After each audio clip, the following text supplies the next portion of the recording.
You can now 10 seconds, 24 hours. Ooh, I can time people out. Ain't that nice? Well, not really. So good morning. Good morning. This is Ag Talk and Raw, where I talk about agriculture and other things that are going on. So, yeah, good morning. Welcome to Ag Talk and Raw, where I talk about agriculture and other things that are on my mind. I think that's how it goes. I haven't done one of these in a while. It's been actually quite a while, and the reason is I'm just super duper busy. So I'm going to put you through my steering wheel here, and you can listen to what I've got to say while I am here in my truck on the way home from church. Yeah, church. So I started going to church a long time ago now, off and on. When and it's just become a thing now. We're doing it for William and myself and my soul.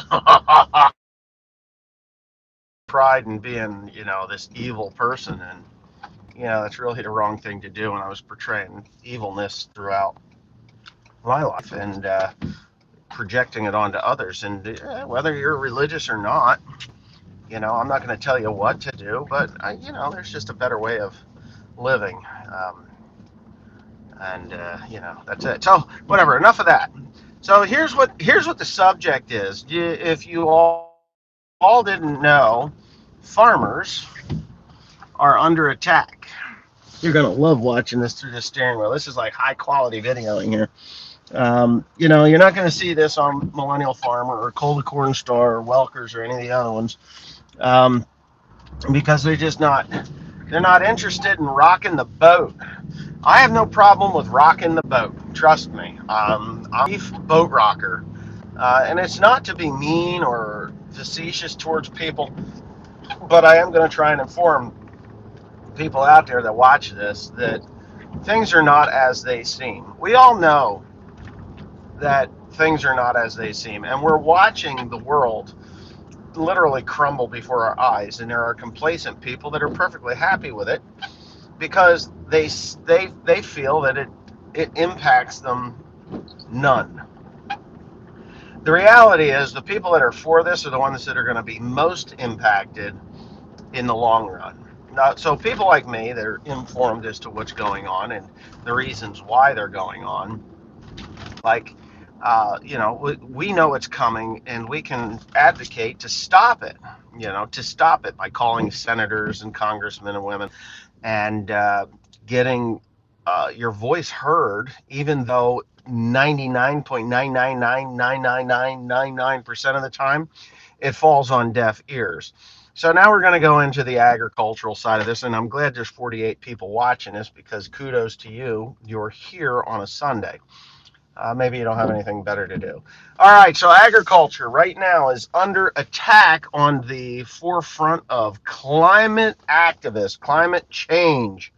It's our fault, right? So if you pick on less than 1% of the population that really has a very minor voice in the world, like less than 1% of the population are farmers.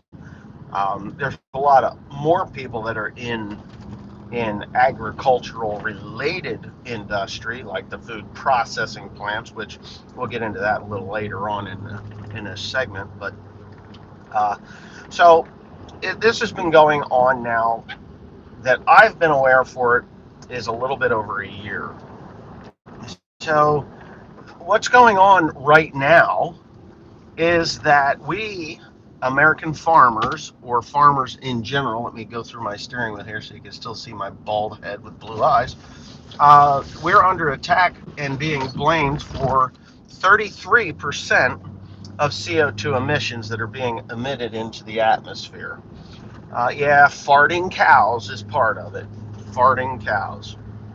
So, yeah, part of it. So we're being blamed for 33% of CO2 emissions, and we are right now the largest polluter in the world. Agriculture, farmers, not not agricultural chemical producers, just the actual farmers. That's what we are. So let's break this down a little bit. How are we 33% of the CO2 emission? It makes no sense to me. Diesel, diesel and farting cows. So everything's running on diesel fuel, everything. Chemicals that we apply, we burn fuel. They hate fuel burners. Well, a few short years ago, maybe under the Bush administration, they wanted to produce ethanol, which is very good, clean running. I might be near you, Go Bobo sister. I'm up here in Morristown.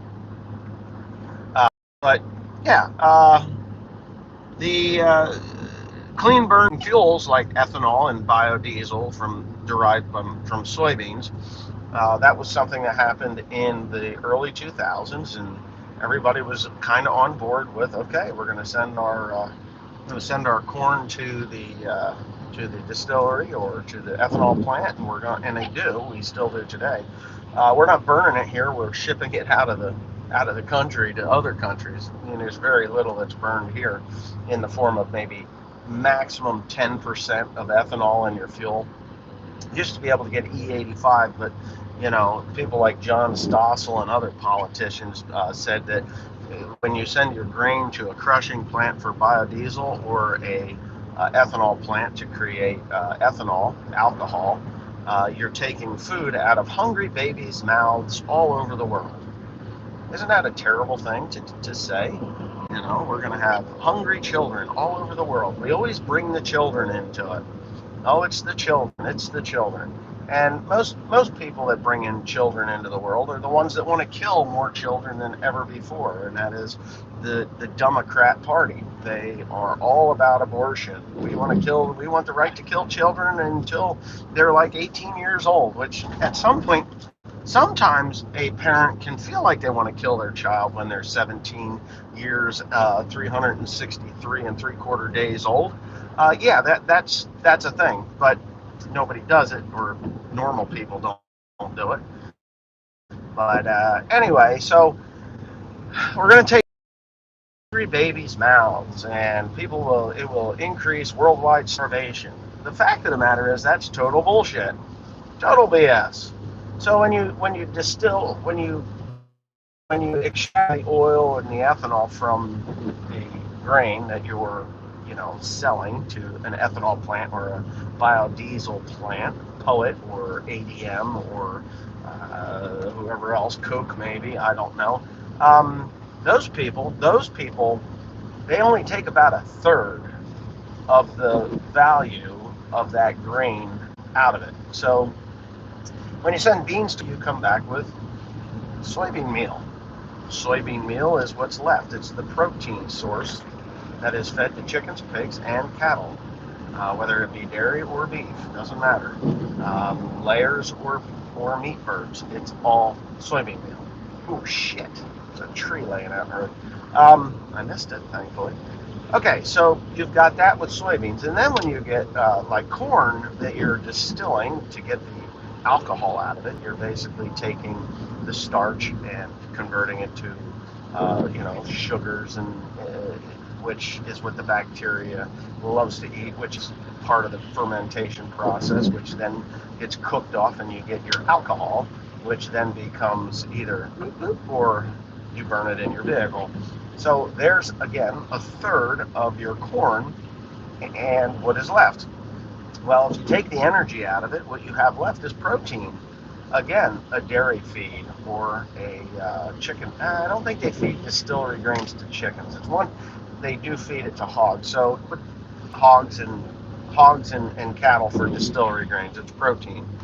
Yeah. So if you mix these into rations, you still have food for cattle and pigs and chickens that can then be converted into food for human beings by animal proteins. You convert from plant proteins to animal proteins, and you cannot replace animal protein with plant protein. They're different proteins. You don't have all the essential amino acids to sustain life. You will have to supplement somehow, some way, other than just eating leafy greens and root crops.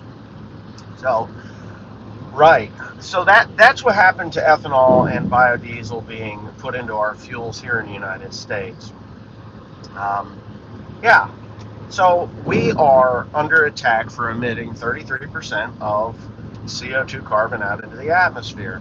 Now, if you ask folks how much CO2 is in the atmosphere, for the most part, including our lovely rump ranger Pete Buttigieg, who has no idea what the percentage of CO2 in our atmosphere is because he sat before a congressional hearing in the oversight committee, and they asked him that very same question. So, Mr. Buttigieg, what percentage of CO2 in our atmosphere is toxic to human beings and causes detrimental effects? And he says, well, when it reaches 70%, or I believe that's what he said, 70%, then it would be critical mass. Well, that just tells you how smart these people that have been put in place into positions that they are not even, they're no more qualified to be put in place than my 5-year-old. And that's just an absolute fact. So most people don't have any idea how much carbon dioxide is in our atmosphere, right? I mean, for the 80 people that are watching this, could you please, in your best guess, put in the comment section what the percentage of CO2 carbon is in our atmosphere. I do know 23%. Is that 23? You think 23%? That's awesome. That's really awesome. 2% now. That's pretty awesome too. Okay, I just love this because this is great. 85%. Wow, 85%. So, yes, JD Boyd hits the number right on the head. 0.04% of our atmosphere. Suzanne Bateman, good job. Yes, 0.04% of our atmosphere. And this needs to be publicized because 99% of John Q. Public thinks that our atmosphere is like 40% or higher with carbon dioxide. Now, back when the dinosaurs roamed our planet, the carbon dioxide, and this is proven, yeah, 78% of the atmosphere is nitrogen, I do believe. Anyway, the oxygen is actually like 19% of. I can't remember the numbers for that, but I do know that carbon dioxide. See, nitrogen, and that nitrogen can only be converted to a fertilizer form through legumes, which are nitrogen affixing plants, which then will put nitrogen into your soil. The artificial nitrogen that you buy for fertilizer is the same gas that you're breathing. The same gas that you're breathing, that inert gas named nitrogen, is tore apart by natural gas and converted from a 2 molecule to a 3 molecule form, which then makes it obtainable to the plant that you're feeding. So there's a lot of science involved that I can't get into here because I'm not that smart to portray it correctly. So at 0.04% of our atmosphere being CO2 carbon, or carbon dioxide, back when the dinosaurs roamed the earth, it was 0.12%. And they know this because of the ice cores that they drilled in the Antarctica that went down 50 million years ago, because the caps are that old. And they pulled that up. So they know that, like 4 billion years ago, that the CO2 carbon was 0.12% of our atmosphere. Significantly higher, but also think about what was roaming the earth at the time. Very large animals, ranging from little to very, very large. I mean, there were animals that were 50 feet tall. The Brontosaurus, I guess, was like 50 feet tall.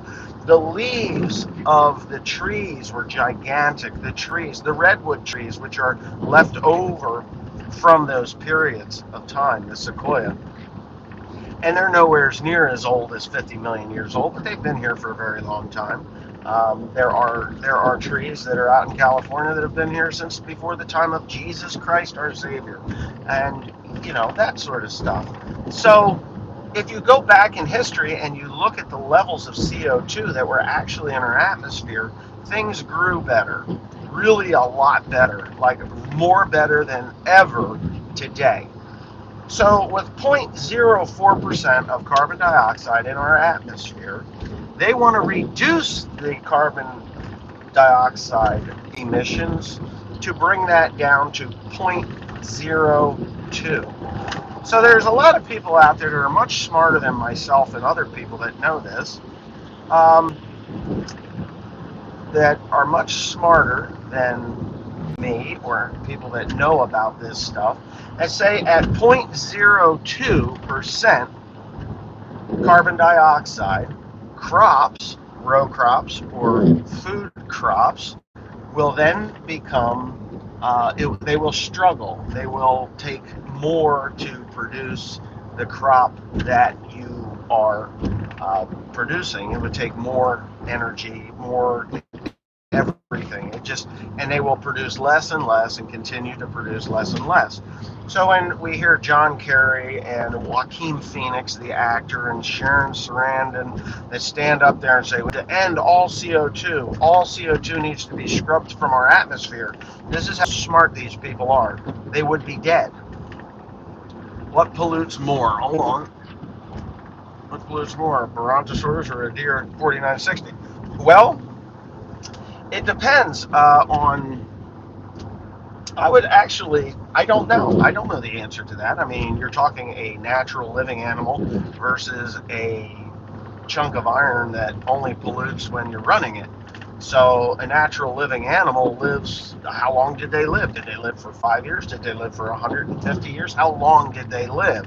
Whereas a John Deere 4960, of all the John Deere 4960s that were produced, I imagine that there's less than 10% of them out there living and breathing on a partial time basis.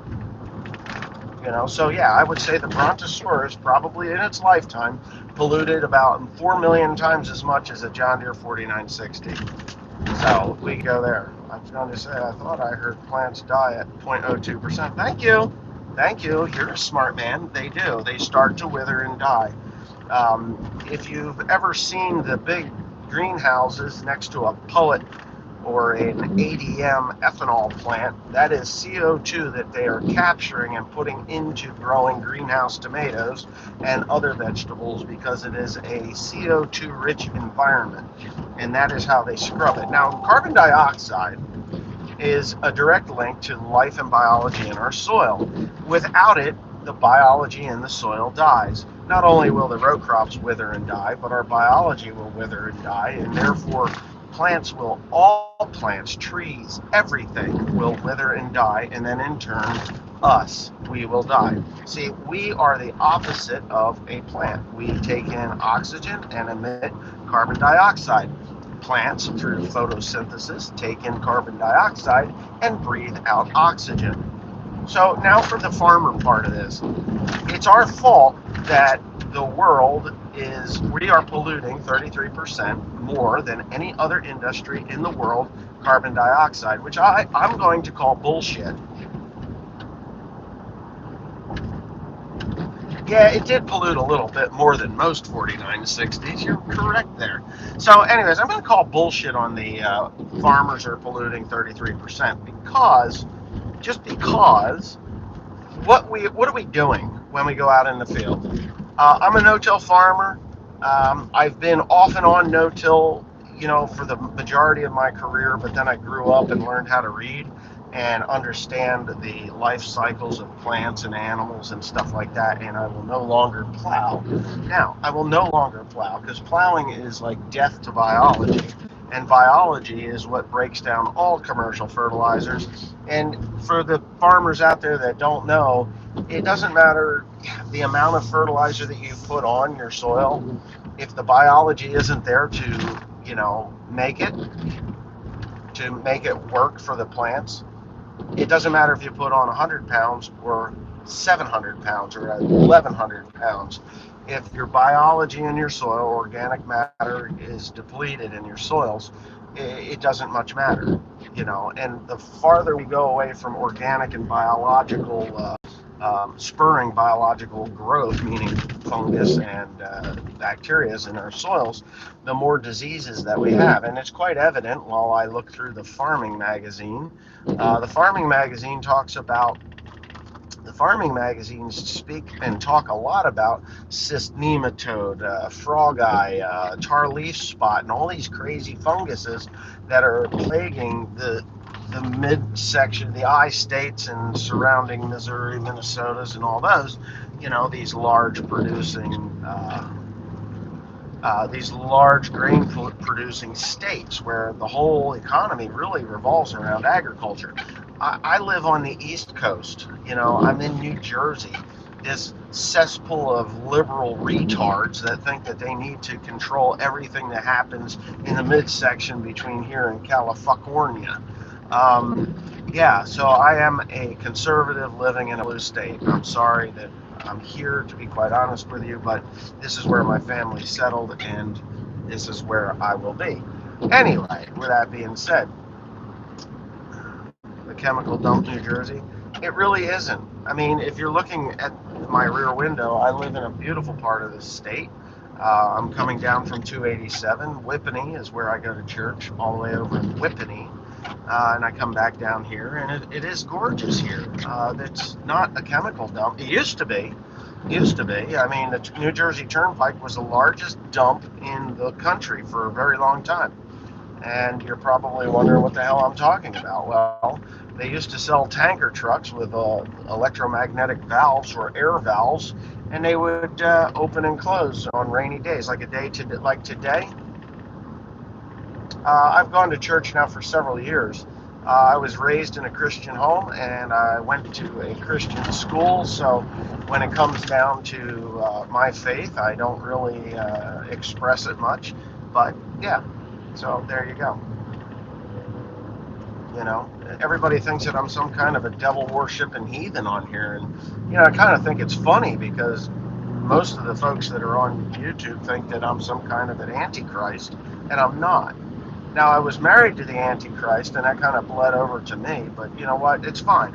I don't care what happens in the world today because you know what? I do look like Voldemort. If I just got rid of this and did one of these, I'd be good. You know, have my nose size reduced. You know, I'd be good. And I liked Voldemort. I thought it was awesome. That's supposed to be some kind of anti-Christian books, but I've read them all. Actually opened a book, not looked on my iPad or anything. I opened a book. Um, Kindle. I had a Kindle once. My daughter took it, and actually, I bought it for myself, and my daughter liked it, so I gave it to her. But then she wore it out. So, but whatever. Um, yeah, I go to church. I do. Have for years. Before COVID, I went, and then COVID happened. I didn't go because you know you're not allowed to go because that's the anti-establishment kind of an organization where people actually go, join together, and whatever. You know, it's just something that Democrats absolutely hate. It's amazing to me. But whatever. We're not here to talk about religion. We're here to talk about the atmosphere and how farmers are under attack for polluting the world. So when we go out in the field, and as a no-till farm, a strictly no-till farmer from now to the end of my career, because I will not hook to a plow ever again. I want to sell my plows. I have two plows and a chisel, two moldboards and a chisel plow. So if anybody's interested in one or two or all three, you can come and get them. I have no desire to chisel anything anymore. We are like a hybrid an organic hybrid farm. So I use a lot of organic practices, but I also use herbicides and some commercial fertilizers.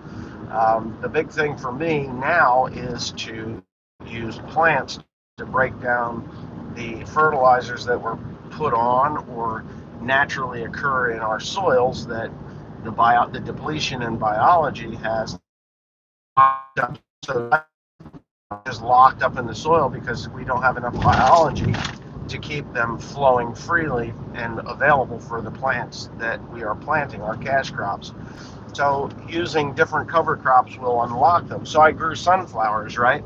My zinc levels are disgusting. They're just disgusting. I had to buy zinc. One tote of zinc cost me over, um, for us hobby farmers. Okay, this is actually a good question. For us hobby farmers, you can explain the the specifics of why the VT is better than plowing. Okay, so because there are people, and I was one of them. I skipped the plow and ran the disc. They called that minimal tillage or limited or minimum tillage back in the day. So if you went with a chisel plow, that was a full tillage practice. Minimum till was a cultivator or a disc harrow. So when you plow, you create a plow pan, all right, whether it's a moldboard plow or even a chisel plow. So you actually, like a moldboard plow, it's like a planed surface, nice and smooth. Water will not penetrate it. You cut off worm channels. You introduce oxygen. You allow the bacteria to explode. They love oxygen. You need oxygen in your soil, but you need a balance of oxygen in your soil. You cannot have too much oxygen. You cannot have too little oxygen. You got to have the proper pH. pH can be managed through proper practices. I priced a 10-foot BT last for 28,000. Well, that's pretty cheap. Mine's 24 feet. It cost me 91,000. Paid for that. It was a cash deal, 91,000. The yeah. So when you plow with a moldboard plow, you create a plow pan. It's like a shear, and it slices through the soil, flipping up, softening the soil, flipping it over, and allowing oxygen to get into the soil, and this seemingly beautiful aggregated soil, which is really the destruction of your bacteria, your fungus, and your worm channels, and creating a smeared layer where water will not penetrate it. Okay, roots will not penetrate it. So plowing there. Now, if you chisel plow, that's a little bit better because it fractures and allows to it allows the roots and the water to penetrate through the fractures in the soil, but it also destroys the structure of your soil. So when you have a healthy soil balance of organic matter is not the stuff on top. That's organic residue. Organic residue will never be organic matter. Organic matter is the root systems that are beneath the soil from your cash crop or your cover crop, both of them actually. And then by no tilling and allowing those roots to decay in the soil and be eaten by the bacteria and the fungus, you need mycorrhizal fungi in there, and the worms and everything else, they create aggregates. Aggregates are clumps of soil. Worm channels go through, allow water to go through, and the fungus is eaten, and it's constantly changing within there. If you take a shovel and you dig down into an old hay field or a pasture that has been abandoned for a few years, and you dig that up and the soil just crumbles and falls apart, you got yourself a healthy soil. And I've experienced this in my years and never understood why until I educated myself on what a healthy soil microbiome was. And that is, if you picked up a new farm that hadn't been farmed for several years, or a pasture that they pulled the fencing out of and they wanted you to farm it, you get this phenomenal crop, right? You go in and you plow it and you do all this stuff, and it's great, and where everything else is yielding 140 bushels, you're getting 240 on corn. But then the next year, everything goes to hell. I haven't gotten to your answer yet with the vertical tillage machine. So I will answer that. Just give me a second. So anyways, the next year you go in and everything else is still producing 140 bushel to the acre corn. But now that pasture that was so awesome, the year before, and you're like, man, this is great. This is the best ground I've ever farmed. The next year you go in and you can barely get 120 bushel to the acre off of it. So what you've done is you've destroyed the microbiome in the soil by plowing it. You've taken all the aggregates where the mycorrhizal fungi was there, your bacteria that was in there. You've introduced oxygen. It exploded. It gobbled up all the carbon, the CO2 carbon, or the carbon that's in the soil, all the organic matter, the immediate new organic matter. It is just eaten everything. Everything is eaten up. It released all of the nutrition that was in that soil got released all at once, and then everything collapsed.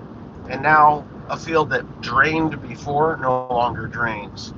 You ever go into a pasture and there's no wet, there's like an old wet spot that's kind of dried up now, and then you plow it. Next thing you've got ponds and lakes throughout the whole fucking pasture because you've destroyed the biology in the soil, and now you've sealed it off, and literally, you've destroyed that field, and it's going to take you years to get it back. Not 1 year, not 2 years, but 5 to 8 years of regenerative ag processes. Now, when you go with a vertical tillage machine, here's your answer. You go with a vertical tillage machine. It's just a disc blade, a straight disc blade. Do not fall for Case IH, John Deere, Massey Fuck Yourself, and any of these other companies that have a low concavity disc blade. Low concavity disc blades will create compaction. They'll tell you it won't, but I'm telling you, as bald as my head is, the God's honest truth, that a low concavity disc blade will compact your soil because it's just a fact. So what you want is a straight blade, and you don't want to sink that thing 4 or 5 inches into the ground at all. What you do with that, so a true vertical tillage machine like Salford, Great Plains, Turbo Max, not the Turbo Till, Max. That's the true vertical tillage machine, and you can angle those blades and still achieve a no compaction. You can angle them. I don't like to angle it any more than 2 degrees, unless I'm planting wheat with it. Then you can angle it 6 degrees, and it actually allows a more aggressive lifting and dropping of the soil. So instead of it like cutting it off and turning it over, it flips it up and drops it. It picks it up and drops it in 3.5 inch slices. When I'm going to, and okay, so you haven't really tilled anything. If you go through, say, a hay field or a cornfield, you're chopping up the residue, you're stirring up just a tiny little bit of soil. You only want to cut maximum of 2 inches deep. Straight cut. Don't angle it unless you're planting a crop like a hay crop or a wheat crop.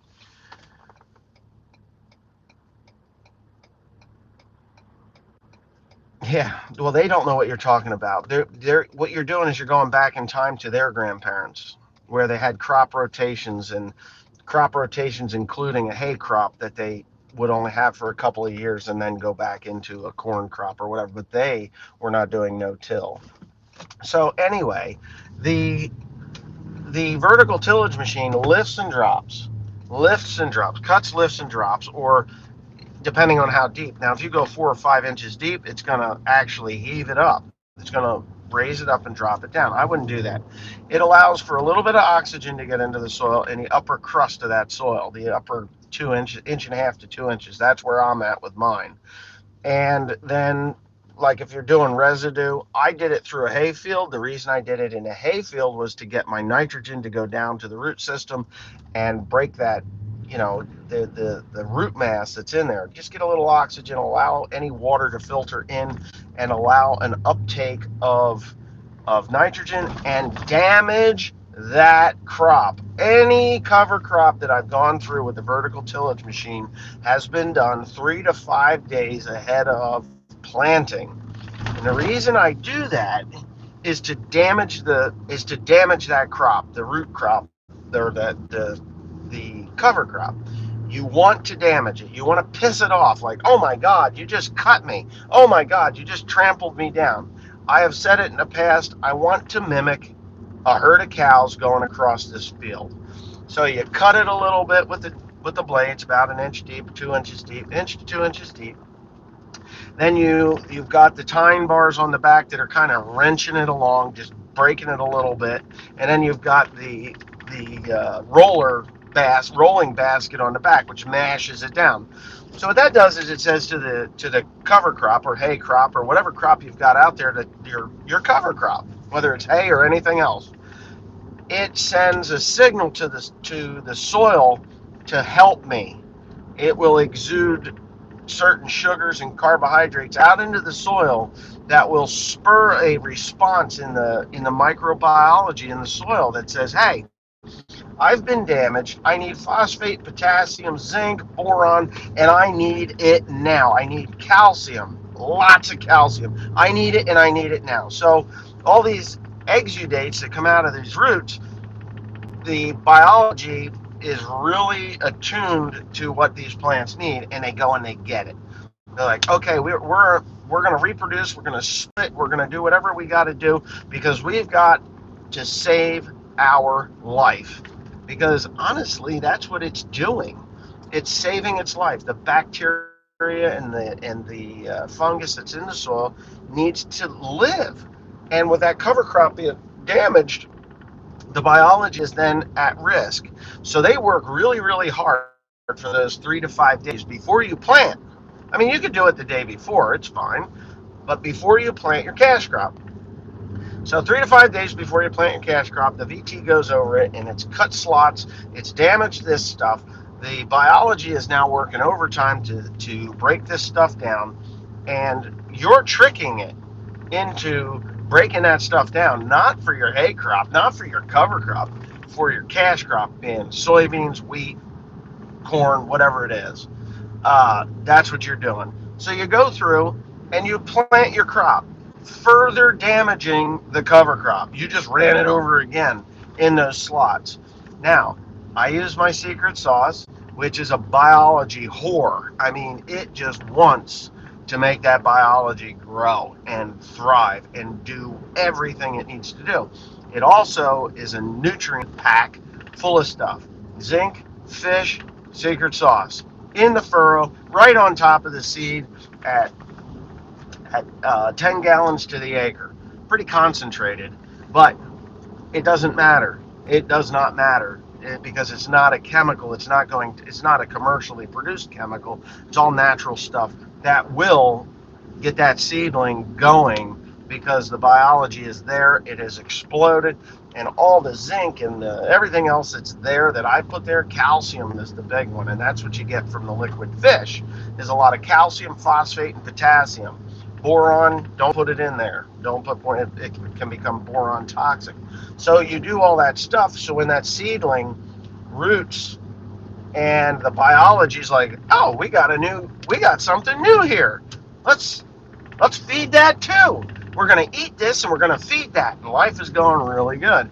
Then you wait 3 to 5 days and you come in and you spray it with your glyphosate or your Liberty or whatever burn down you're going to use. You kind of want to do that before your seedling emerges. You don't have to. It's just better because to me it's better. It just seemed like it's better to start clean, it's better to have that corn coming through just as everything else is dying off.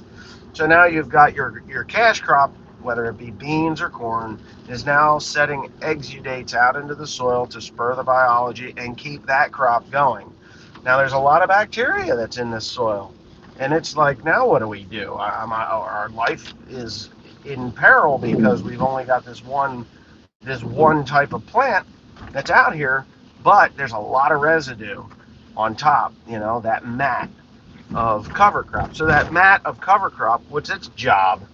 Its job is to build organic matter below the surface in its root mass. So choose plants that go deep and shallow, but have a lot of roots, tap roots to pull the deeper nutrients up, and those surface grass type roots like anything, clover will do it, and just all different kinds of stuff that have deep or shallow roots that are very thick. So they're just doing their thing, and they'll break down. That's where your organic matter comes from. Now everything that was on top is your organic residue, and in order to save all that biology, you cannot allow that soil to get too hot, and that's where weed problems come in. So weed problems Weed problems are caused by excess heat in your soil. So the biology in the soil has a lot to do with your seed bank. Your seed bank being your weed seed bank, your cockleburs, your mare's tails, your ragweed, your giant ragweed, your lamb's quarter, all of this stuff that is in that seed bank. When that temperature gets to certain temperatures over 80 degrees in the soil, it's like, hey, I got to sprout now because my biology is going to die if I don't. Because biology gets lazy at 80 degrees. It starts to die at around 84, 85 degrees. And if that soil gets to 90, it's dying at a phenomenal rate at the top. And that's when your weed seeds will sprout, causing you big problems. So we're going to go, well, I'm going to go buy my soybean field. You're not. But there's no weeds out there. Yes, I sprayed glyphosate, but I left my straw out there. But anyways, humus, agree? Organic matter layer. Well, organic matter is formed from roots that are broken down by the bacteria in the soil. That's just everything that's on top is just like, I hate to use the word armor, like Gabe Brown's like, oh, that's my armor. I'm armoring my soil. No, that's just mulch, and it holds moisture so that all the moisture goes through the plant, your cash crop, not off by evaporation. You want all that moisture to go through the root system of your soybeans and corn because that's how your plant gets nutrients. So if you have a mat of, say, straw or corn stubble, organic residue that covers your ground completely, that's why I don't like row sweeps. Because when you take row sweeps and you sweep away that residue, you've got an exposed strip right where your cash crop is going to be growing, where that moisture can then escape, where the root mass is supposed to be, to pull the moisture up and through the plant and then expel it through the leaves. That's the proper way to do it. But if you use row sweeps, you've got a 6-inch swath across there. The moisture is just evaporating out of the soil, and the roots of the plant have to go looking for nutrients farther out. That's just me. It doesn't have to be you. You don't have to follow my guidelines, because you know what? People think I'm a jackass anyway, and sometimes I think I'm a jackass. But I seem to be able to pull off some pretty interesting stuff. Um, yeah. But anyway, so all that mat or organic residue that people want to manage, a vertical tillage machine manages that quite nicely.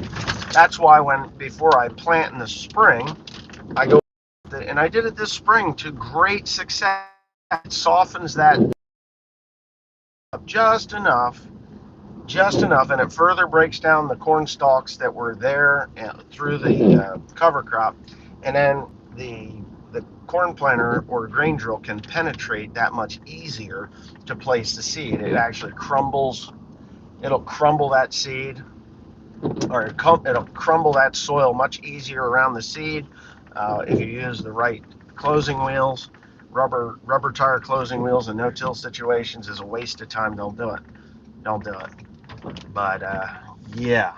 And Timmy Cornpicker, I'm actually right at his soybean field at the end of Baker Road, and next to mine that I planted in July. And the color difference is amazing. Not that Tim did bad or that it's even close, but it's very different the way I'm farming versus some. But the guy right across the street, he's just a plain idiot. Do you VT the same direction as you plant? It doesn't matter. I kind of like to go across like that. So if she starts on the right side, I'll plant on the left side. It doesn't matter at all, because you're not following an open slot. That vertical tillage machine does not like open it up like a V slicer or an opener on your corn planter or grain drill. It's a straight cut. It's a straight cut. It goes up and crumbles back down again. So yeah, it's an interesting way of farming. for sure. It really is. It really is. Our fault. And these politicians are trying to get after us and make it our fault because they want to push electric tractors on us, which that's not going to happen. That ground needs lime, but oh yeah. No, I agree with you. I'm not saying that you're a bad farmer in any way.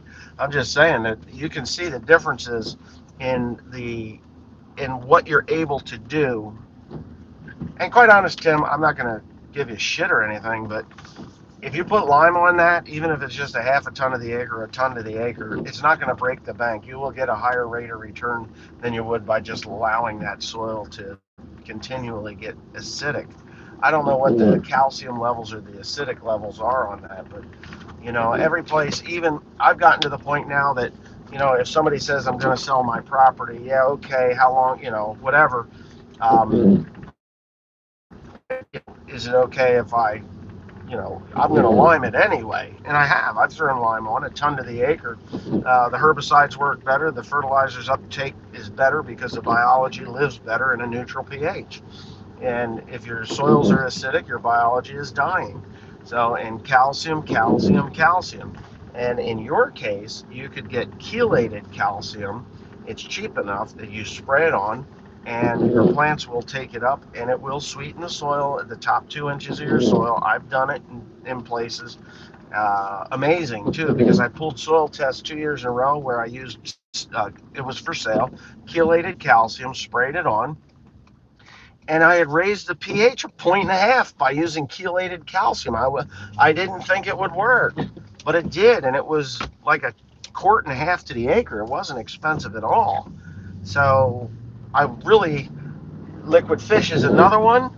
You could use liquefied fish. It's a fertilizer, but it's full of calcium, available calcium, because that stuff is ground up, anaerobically digested, and then packaged as a fertilizer that is ready to go. And it really is ready to go. And you can get away with so much more by using these organic fertilizers and stuff like that. That people don't, it's like, oh, well, I got to put a pop-up fertilizer on. I need 3912, or a 3915, 3912. Got to have 3912, 3912, yeah. And before you know it, they're putting $40 worth of pop-up fertilizer on their damn field in a row. So, or with their 2+2 system, which could burn the seed. Years ago, oh, put it beneath the seed. Okay, you did it beneath the seed. Oh, we had root burn. Can't do that. Put it on top of the seed. Oh, can't do that. Band it across the top. Oh, you can't do that. If you use these organic things like liquid fish, secret sauce, zinc, chelated calcium in the mix, everything that you put on that seed is not going to burn the seed. Don't use boron on the seed. Spread that, spray that in a different manner. I put a lot of boron on this year. Not a lot, but I raised my boron levels up, and you get stuff that looks like that in fields that it shouldn't look that good because the boron levels. And basically, what boron does is like a neurological.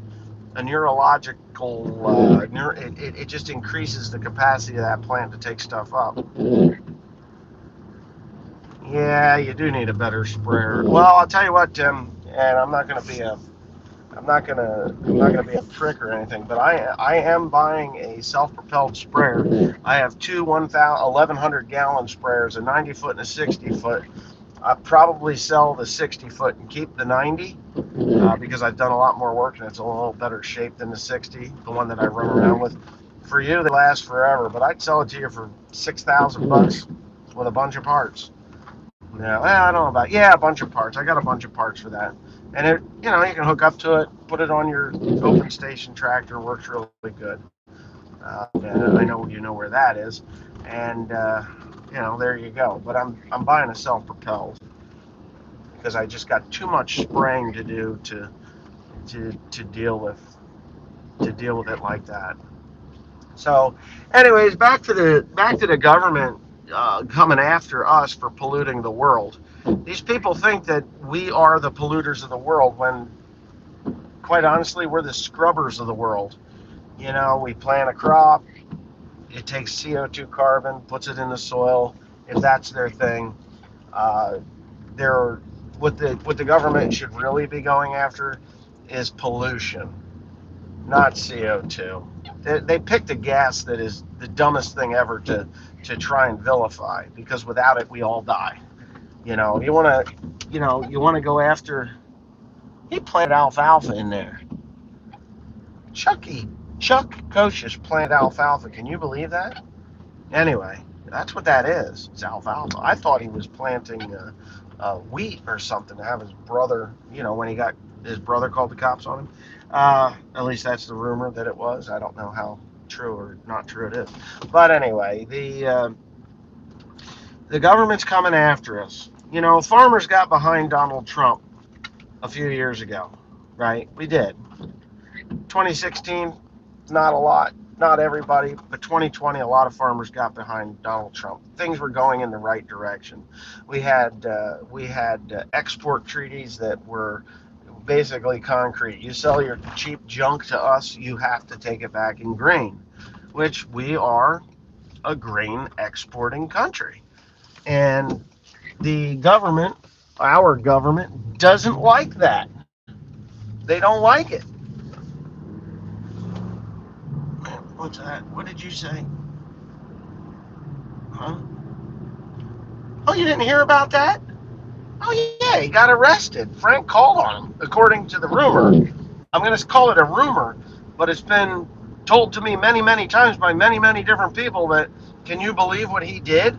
He was disking his field out there, and he had been drinking, and he called the cops on him, or someone called the cops on him. The rumor has it that it was his own brother, which it could very well or may not be. I don't know, because I haven't talked to either one of them, but I got a phone call the next day by someone that was supposed to go pick him up at the police station and said, "Can you believe my brother called the cops on me?"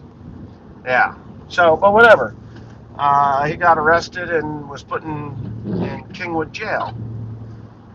But whatever. It's none of my business. I don't talk to either one of those idiots anymore. You know, I've never, you know, Frank is a friend of me.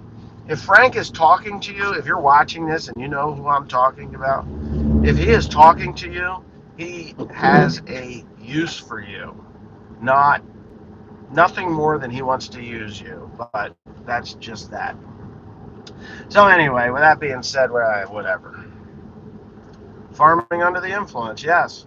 And they arrested him, pulled him off of his own property, his own private property, out of his own tractor, uh, having a beer or whiskey or whatever the hell he was drinking in his own tractor, planting his own or disking his own ground.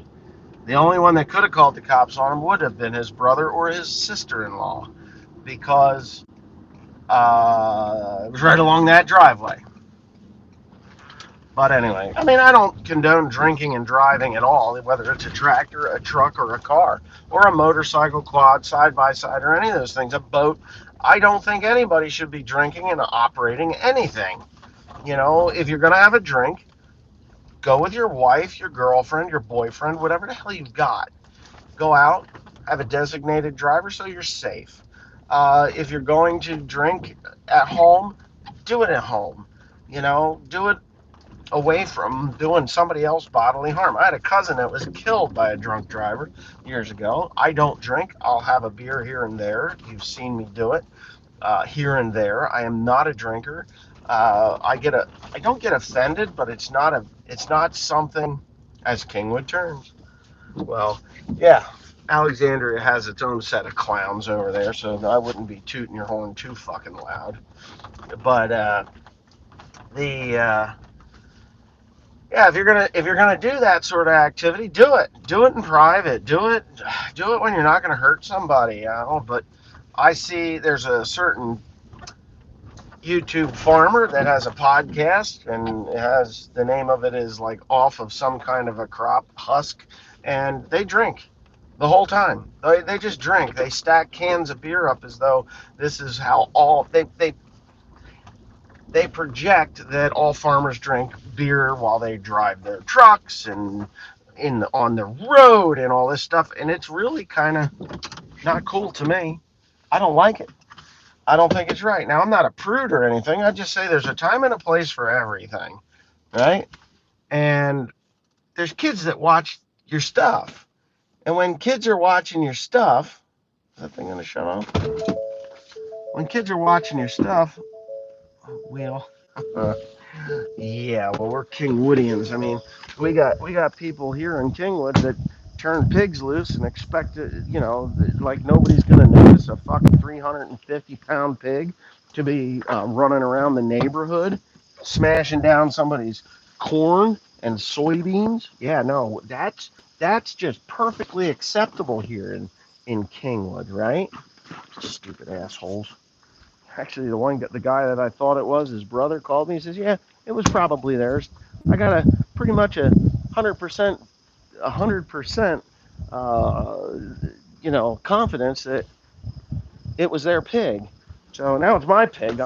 It's yeah, my pig. I'm eating it. Operating machine under the influence is dangerous for sure. Hell yeah, it is. But you know what? If you want to do it on your own property, what's the big deal, right? I mean, the only time that I would have, oh, stop it, phone. The only time that I would have a problem with, I gotta take my shoes off. The only time that I would have a problem, I'm not gonna do that, I gotta end this thing. The only time that I would have a problem with drinking and operating any piece of equipment is if you're out in public. You wanna do it on your own private property, where the only thing that you're gonna do is hurt yourself. That's your problem. That's your business.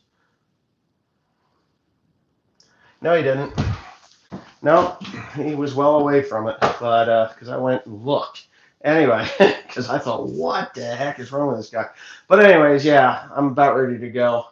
Free meat, maybe? I did, yeah. I shot the son of a bitch. I did it on Instagram live. I'd come up the road and there's a pig, so I went and I took care of that pig. I gotta eat something before I go.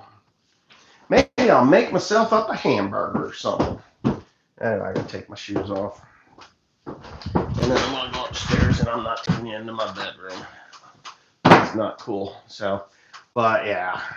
Anyway, this thing kind of went off the rails. I gotta stop reading comments. You guys distract me. Then I got those problems, right?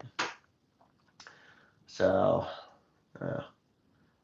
yeah, I mean, a vertical tillage machine in a no-till situation, they say, oh, it's not no-till because you VT'd it. You vertically tilled it.